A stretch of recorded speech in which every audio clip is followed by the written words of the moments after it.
ಅಭ್ಯಾಸಗಳು: ಖಾಲಿ ಬಿಟ್ಟ ಜಾಗಗಳನ್ನು ಸೂಕ್ತ ಪದಗಳಿಂದ ಭರ್ತಿ ಮಾಡಿರಿ. ಅರ್ಥಶಾಸ್ತ್ರ ಪದವು ಗ್ರೀಕ್ ಭಾಷೆಯ ಓಕೋಸ್ ಮತ್ತು ನೋಮೋಸ್ ಎಂಬ ಎರಡು ಪದಗಳಿಂದಾಗಿದೆ. ಮೌರ್ಯರ ಆಸ್ಥಾನದಲ್ಲಿದ್ದ ಕೌಟಿಲ್ಯನು ರಚಿಸಿದ ಗ್ರಂಥ ಅರ್ಥಶಾಸ್ತ್ರ. ಸರಕು ಸೇವೆಗಳಲ್ಲಿರುವ ಮಾನವನ ಬಯಕೆಗಳನ್ನು ತೃಪ್ತಿಪಡಿಸುವ ಗುಣಕ್ಕೆ ತುಷ್ಟಿಗುಣ ಎನ್ನುವರು. ಹಣದ ಪ್ರತಿಫಲಕ್ಕಾಗಿ ಮಾಡುವ ದೈಹಿಕ ಮತ್ತು ಬೌದ್ಧಿಕ ಕೆಲಸಕ್ಕೆ ಆರ್ಥಿಕ ಚಟುವಟಿಕೆಗಳು ಎಂದು ಕರೆಯುತ್ತಾರೆ. ಕೆಳಗಿನ ಪ್ರಶ್ನೆಗಳಿಗೆ ಒಂದೊಂದು ವಾಕ್ಯದಲ್ಲಿ ಉತ್ತರಿಸಿರಿ. ಅರ್ಥಶಾಸ್ತ್ರ ಎಂದರೇನು?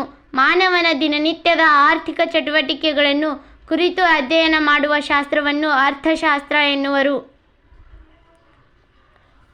ಅರ್ಥಶಾಸ್ತ್ರದ ಪಿತಾಮಹ ಎಂದು ಯಾರನ್ನು ಗುರುತಿಸಲಾಗಿದೆ? ಅರ್ಥಶಾಸ್ತ್ರದ ಪಿತಾಮಹ ಎಂದು ಆಡಮ್ ಸ್ಮಿಥರವರನ್ನು ಗುರುತಿಸಲಾಗಿದೆ. ಆರ್ಥಿಕ ಚಟುವಟಿಕೆಗಳು ಎಂದರೇನು? ಮಾನವನು ಹಣವನ್ನು ಹಾಗೂ ಸಂಪತ್ತನ್ನು ಗಳಿಸಲು ತನ್ನ ಬಯಕೆಗಳನ್ನು ತೃಪ್ತಿಗೊಳಿಸಲು ಅನೇಕ ಚಟುವಟಿಕೆಗಳಲ್ಲಿ ತೊಡಗಿಕೊಂಡಿದ್ದಾನೆ. ಇಂತಹ ಚಟುವಟಿಕೆಗಳನ್ನು ಆರ್ಥಿಕ ಚಟುವಟಿಕೆಗಳು ಎನ್ನುತ್ತೇವೆ.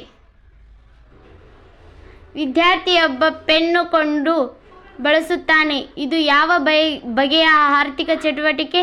ಇದು ಅನುಭೋಗಿ ಬಗೆಯ ಆರ್ಥಿಕ ಚಟುವಟಿಕೆ.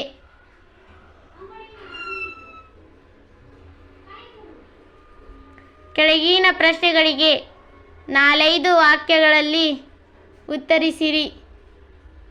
ಮಾನವನ ಆರ್ಥಿಕ ಚಟುವಟಿಕೆಗಳಾವುವು? ಉತ್ಪಾದಕ ಚಟುವಟಿಕೆಗಳು, ಅನುಭೋಗಿ ಚಟುವಟಿಕೆಗಳು, ವಿನಿಮಯ ಚಟುವಟಿಕೆಗಳು, ವಿತರಣೆ ಚಟುವಟಿಕೆಗಳು.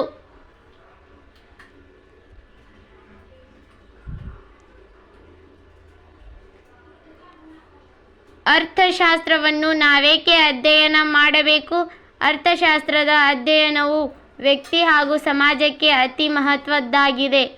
ಇದರ ಅಧ್ಯಯನ ಅನೇಕ ಕಾರ್ಯಗಳಿಗೆ ಬಹಳ ಸಹಕಾರಿಯಾಗಿದೆ.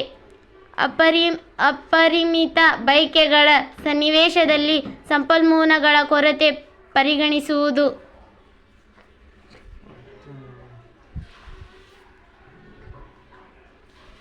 ಸಂಪನ್ಮೂಲಗಳ ಉಪಯೋಗದಲ್ಲಿ ಮಹತ್ವವಾದುದಕ್ಕೆ ಮೊದಲ ಆದ್ಯತೆ ನೀಡಿದೆ.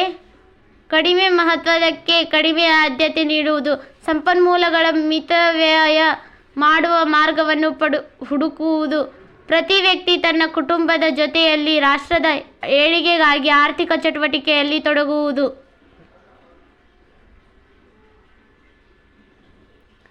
ಕಾಲದಿಂದ ಕಾಲಕ್ಕೆ ಅರ್ಥಶಾಸ್ತ್ರದ ಅರ್ಥ ಹೇಗೆ ಬದಲಾಗಿದೆ?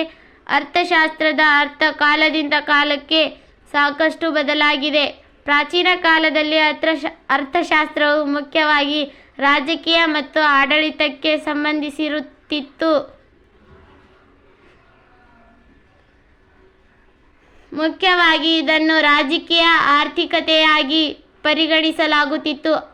ಆಧುನಿಕ ಯುಗದಲ್ಲಿ ಅರ್ಥಶಾಸ್ತ್ರವು ಒಂದು ವಿಜ್ಞಾನವಾಗಿ ಅಭಿವೃದ್ಧಿ ಹೊಂದುತ್ತಾ ರಾಷ್ಟ್ರೀಯ ಮತ್ತು ಜಾಗತಿಕ ಮಟ್ಟದ ಆರ್ಥಿಕ ಚಟುವಟಿಕೆಗಳ ಅಧ್ಯಯನವನ್ನು ಒಳಗೊಂಡಿದೆ.